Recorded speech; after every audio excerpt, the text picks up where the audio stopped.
Welcome back to another Track Day Rewind episode. This episode's a little bit special. It is the last track day for the CA, and it is the first time we are driving on the Formula Drift layout. This event was called Drift X.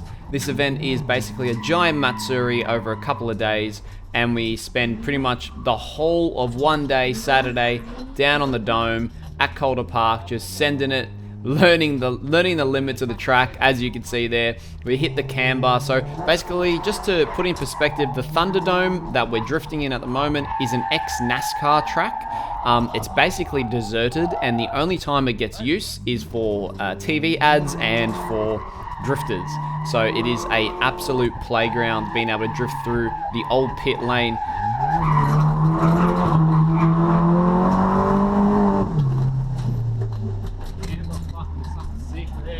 So as you can see here, we're just charging down the main straight. It's actually, we're driving the opposite way of the track, of its original intent, going back down and flicking through the old pit lane, and then we've sort of put some concrete bollards around so that we're able to actually create a circuit.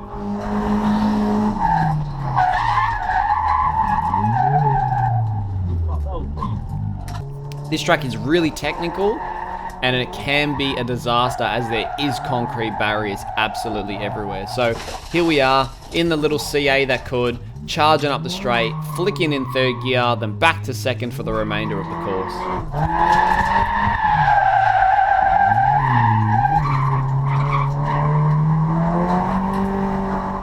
So for our first session, we just wanted to get a feel for the Thunderdome. As it is our first time driving it, I've seen quite a lot of accidents actually up on the wall here, and then down as you come on the wide on the embankment here, and then you sort of slide down to that second outer zone just there on the left-hand side.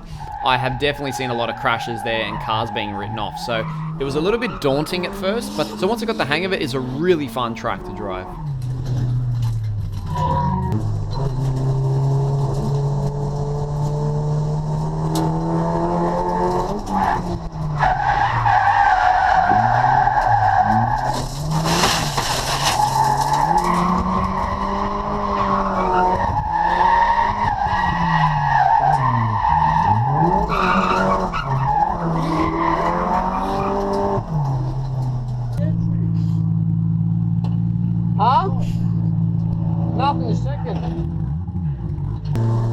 So as mentioned before, this is the final track day for the CA. I had my head in the engine bay for half the day, just trying to work out all the blow-by issues. This car and this engine package had a decent amount of track days, probably about 10 plus. There were a couple of track days that I never actually brought the GoPro to, so I don't have any footage of it, unfortunately. And as you can hear, the engine really isn't feeling it, and at this point of the engine's lifespan, it is definitely on its last legs.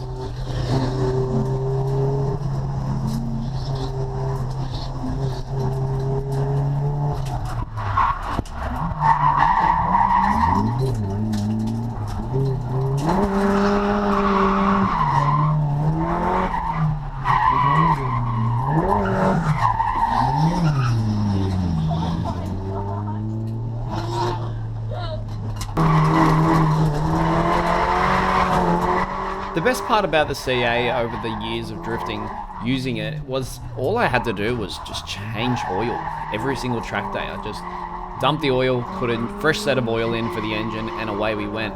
The gearbox didn't receive any love, the diff didn't receive any love.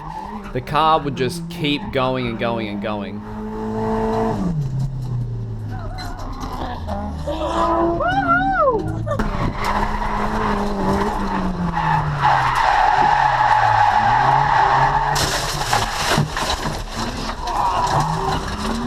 Have a look underneath, see if there's no rad damage or anything. And on this track day, I guess we did find the limit in terms of the speed on initiation. There were some parts of the track that I wasn't quite sure where my entry point was, and then as you can see, we had a bit of a crash. We destroyed the front bumper, but that's all good. We know the limit, and now we can sort of run it nice and wide.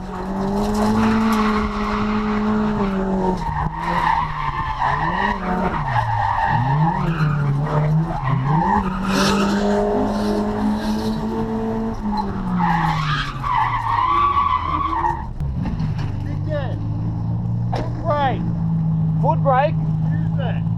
I am.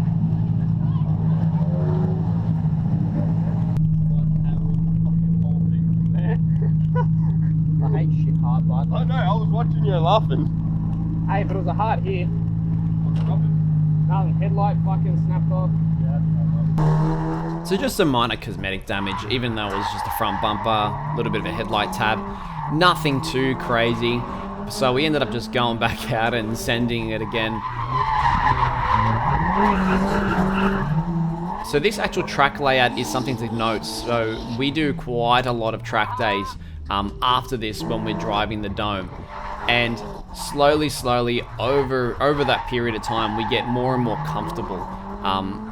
As you'll see in the next episode, when the JZ's in the engine bay, we have all that extra power, and you can really see the car perform at its absolute best with that. Just that needed that extra 100 kilowatts, to be honest. Just that extra 100 kilowatts would have made the absolute difference at this Matsuri. So for the Formula Drift layout, basically you need to be entering in third gear, probably about 120, 130 kilometers an hour. Big clutch kick on the Scando, flick up against the wall, but you're fighting against the camber of the racetrack. So the racetrack's cambered downwards, so you do need to flick up hard onto the wall and then carry that speed all the way throughout the remainder of the circuit.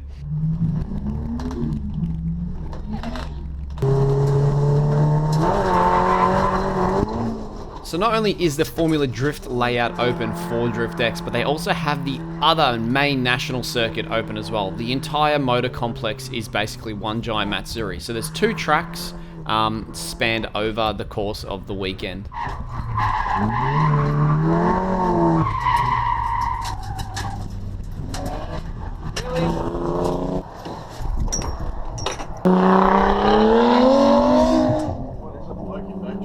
Nah, fuse. Fuse, have we got another one? Yeah, man. Oh, beautiful. Yeah, I just thought I'd call his own.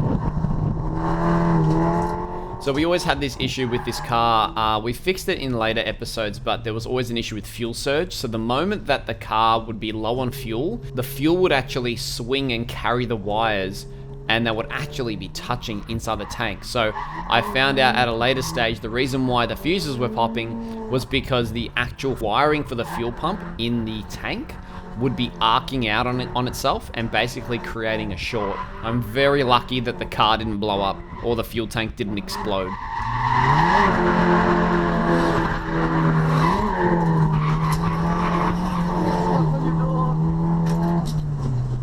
This is probably the best lap that I've ever gotten on the national circuit. Check this out.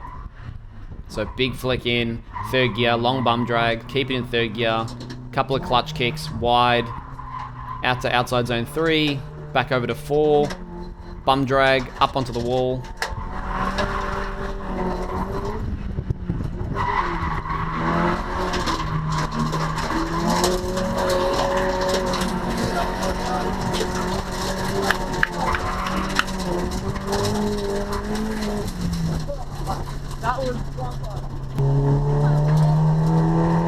So the whole day was basically mixing and matching tracks. Me and Scott were just door on door the whole DriftX, just going back and forth from one to another, and it was the absolute best.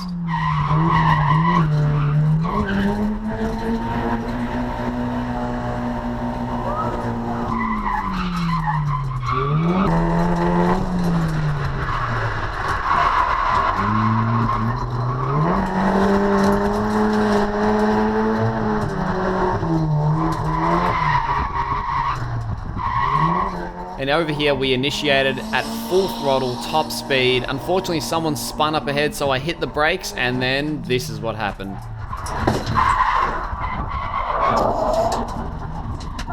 Fuck! You alright? You alright? Yeah.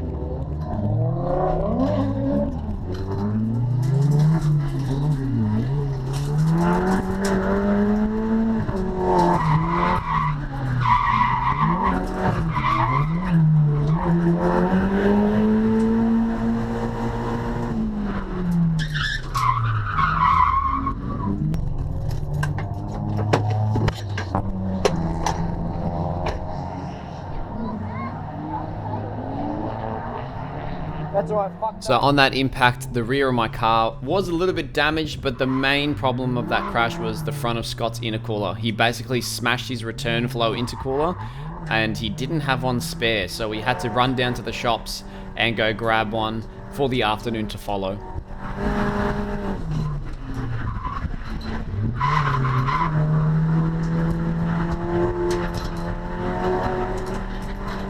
So this track day comes to a conclusion. This is going to be our final lap here at Calder Park. It's going to be our final lap driving the CA. The car and the engine did us so good, from learning how to drift to be able to ride walls and actually get doors, and I felt like I was really at the limit of the car. So the next thing we did was spend about a year engine converting, upgrading, doing things that kind of haven't really been done. There weren't a lot of JZ converted cars back then, so it was really difficult finding kits and finding things, so there was a lot of custom work that needed to be done. So yeah, I guess the next episode we fast forward about a year and a half, and yeah, I'll see you guys there.